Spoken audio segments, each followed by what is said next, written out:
Welcome to Mrigashira, a podcast that communicates with communicators.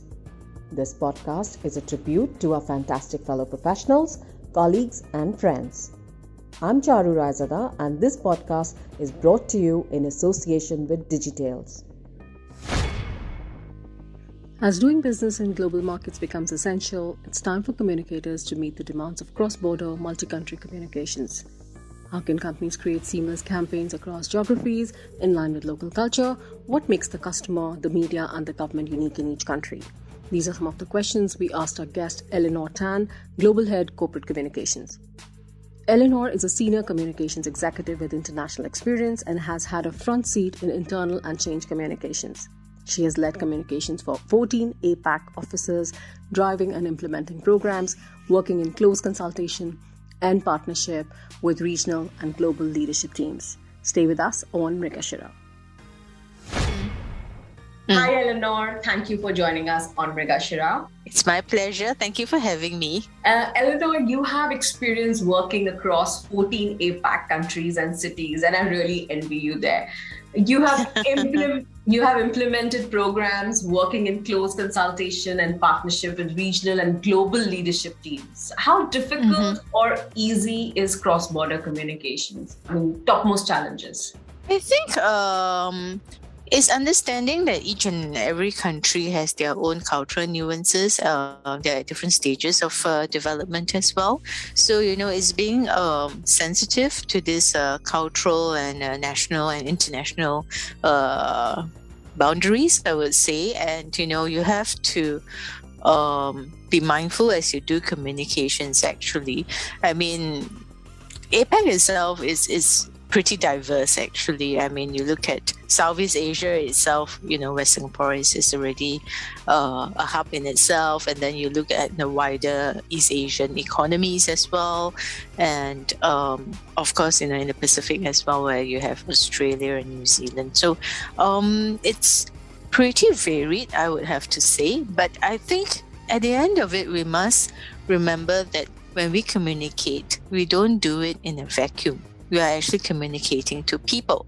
I mean, you could, of course, you could say, yeah, but I'm communicating with governments, depending on which aspect of communications that you do. But I think fundamentally, communications is about reaching out to people, about evoking emotions. It's about, helping them to understand, for example, why certain initiatives are important for the team, for the organization. I do a lot of work in internal communications at the moment. So it's been very interesting. In my current role, it was also my first time working with colleagues from Papua New Guinea, from Fiji, from Samoa as well. So, it's been interesting, actually, because there's a lot of warmth from these colleagues, and they're very, very supportive of communications, and even the internal communications, I think sustainability work that we do, we get a lot of support from them, actually. So it's been really enriching on a personal as well as on a professional basis. So when it comes to internal communications, the differences in culture play a deterrent when it comes to building team camaraderie. So how does one navigate those choppy waters? I'm not sure, to be honest, whether choppy waters is overstating it. I think, right, also with the internet, it has actually democratized information. At the end of it, actually, we are more similar than we think we are.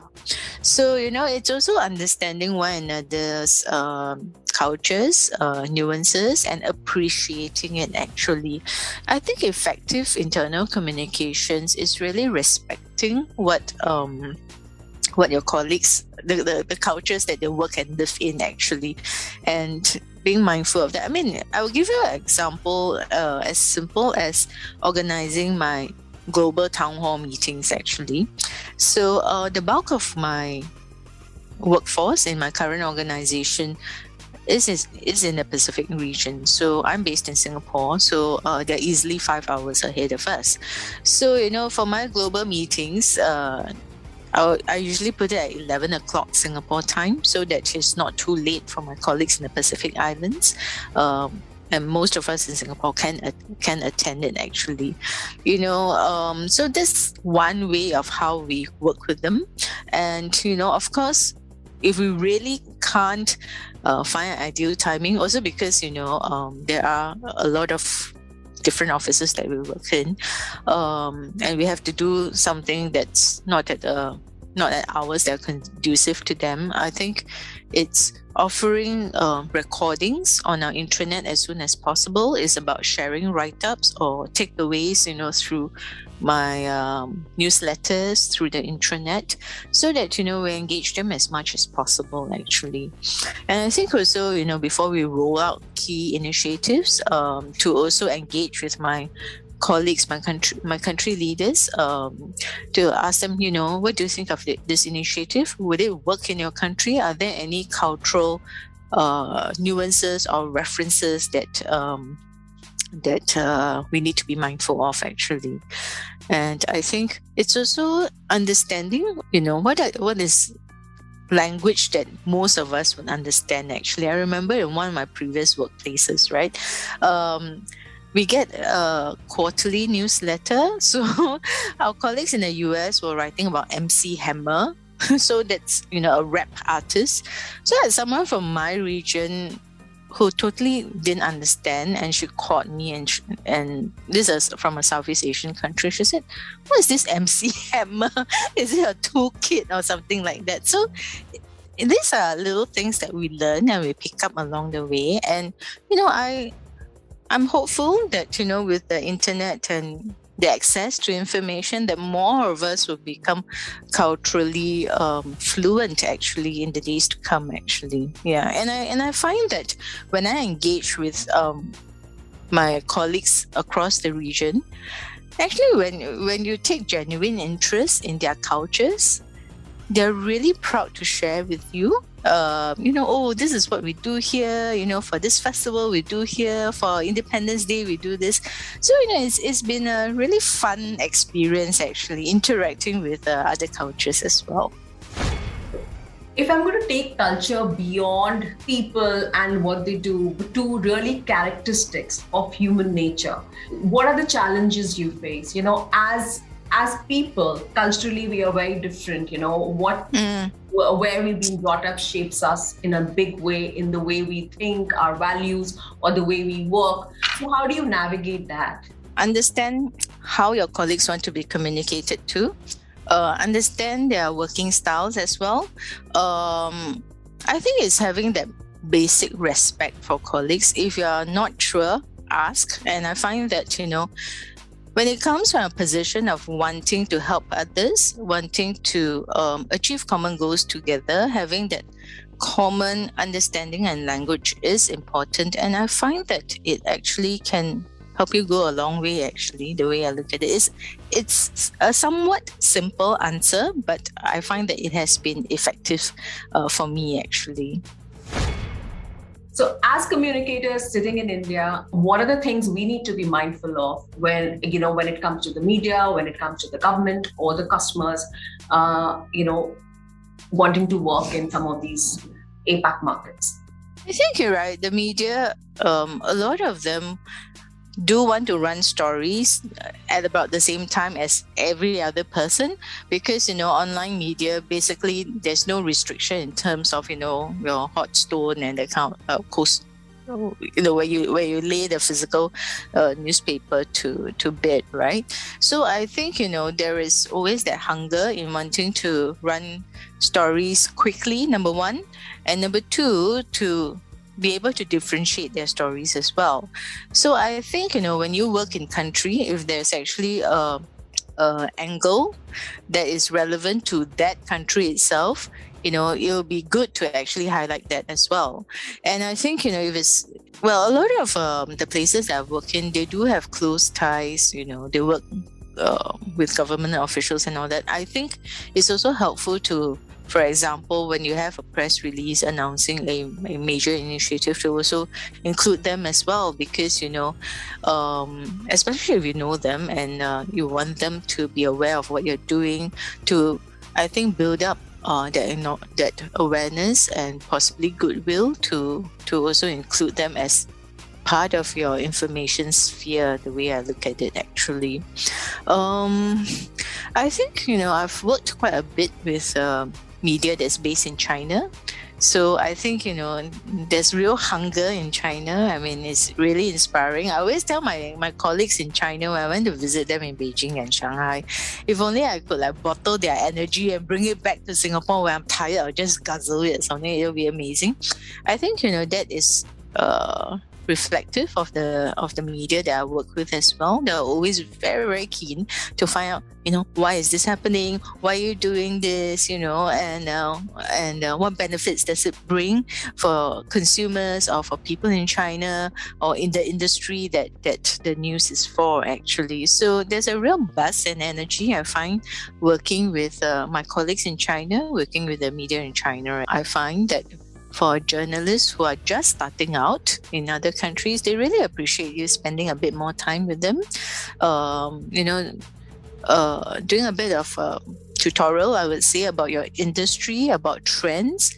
I think we approach it from a point that, you genuinely want to help the other person, not because, of course, the bonus is a story in the media, right, in the organization that the journalist is working at. But I see that it's important for us to actually invest in our stakeholders as well. So for younger or new journalists, I've actually spent some time explaining our industry, about how we work, about our business as well. So it's been very pleasant, I would say, in that aspect. So tell me a little about your company. So what are the key challenges there? What are the things that you need to keep in mind, especially when you have to work across different markets? Right now, I work in shipping. The past 18 months or 2 years since the pandemic struck, it has been a very interesting experience. Because the thing is, our stakeholders, internal stakeholders, are not just onshore staff, but it's also colleagues working on board our vessels. So, my joke is that, when people talk about remote working, I'm like, yeah, but, when I talk about my colleagues on vessels, they are really remote sometimes, because they're really, they're all over the world, in oceans all over the world. So, how do you engage with them, right? So I think there was that desire to stay connected with our colleagues, regardless whether they're onshore or offshore. So digital has actually played a very big part in it, actually. We have our monthly town hall meetings. Our vessels from whichever ocean that they are in the world can dial in to join in, actually. So they hear what's happening across the organization. They hear from the MD, they hear from leaders, they also hear from colleagues on their projects and all that. So it's been interesting, but I would say very intensive approach towards internal communications. So I'm going to just ask you one final question. Say 5 tips you want to give people, from India who are trying to work or want to work with their colleagues in or clients in different geographies, especially in APAC. What do they need to be mindful about? I think, the first thing is about time differences. Singapore, Malaysia, I think Philippines were in the same time band, whereas, for New Zealand, Australia, and even different parts of Australia have different time bands as well. I think, it's being aware of these time bands. I mean, it sounds basic. You'll be surprised that people send meeting invitations that are totally out of hours. So, I always tell people, go to timeanddate.com. You can use that to even find what's the optimal timing across time zones, number one. And number two, I think before you rush into any project or rush to engage people, do research. I mean, the internet is there. There are all sorts of resources there. And also talk to people who have actually worked in these regions to get an understanding of what the culture is, how do they want to be communicated. For example, I think in China, they use WeChat a lot. So, to communicate. So that could be one way of looking at it. I think right now with digital communications becoming so often, is also understanding whether they prefer a phone call or a Teams or like Zoom, like what we're using now, right? Are we using Zoom now? Yeah, we are. Yeah. So it's understanding that. So so there's that. Then I think probably in some societies, hierarchy is still important. For example, in confusion influenced societies, right? Should you greet the older person in the room first, even though it's virtual? And how should you exchange virtual business card? I was told that in a physical setting, depending on which Asian society you go to, you should give your card to the most senior person first, for example. Underlying it is the need to be respectful, the need to, I think, err on the side of being conservative until you get to know the person or the company or the client better, actually. Because, sometimes what you think is normal or what you think is usual business practice may not be practiced by the other side, for example. So I would say these are quite basic, the way I look at it, actually. I think these are very useful tips, and thank you so much for joining us on Mrigashira, Eleanor. Thank you. Hope you enjoy listening to Mrigashira, a podcast for communication folks. Do share your suggestions and feedback on Mrigashira at digitales.co.in. Have a great week ahead, and do not forget to tune in next week. Adios.